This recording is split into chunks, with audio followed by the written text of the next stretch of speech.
صلى على النبي. ابني ما هنش عليه يفطر من غير. قلت له انا شبعانه اما اخد العلاج بتاعي وافطر. جه بعت لي فطار اهوت من اللي كل منه، وقال لي يما عشان تفطري.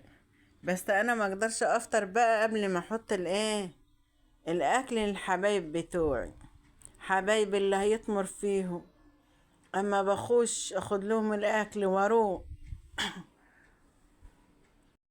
واروح احط له قبل ما افطر، واحط لهم ميتهم واكلهم وكله حبايب اللي بتمر فيهم. وادلي افتح الباب الاقوهم مقابلنا بالاحضان. وانت تاخرت علينا ليه؟ وانت فينك؟ واحنا جوعنا، واحنا لسه، واحنا كنا عطشانين، واحنا.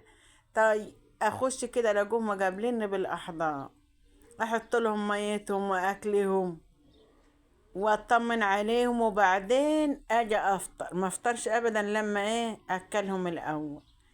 حبايبي، شوية بط، شوية على شوية حمام، على شوية فراخ.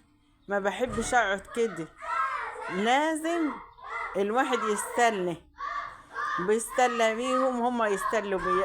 اذبح ده كربت بقى في في على حلة محشي كده. جيت حطيت لهم اكل وقلت افطر بقى. ابني رايح هو يجيب العيال مدارس، قال لي مش عايزه حاجه يا ماما. قلت له هات لي بلح، بحب البلح ده جميل. البلح ده جميل قوي، بحبه على الاكل بقى. اكله كده على الاكل يبقى طعمه حلو.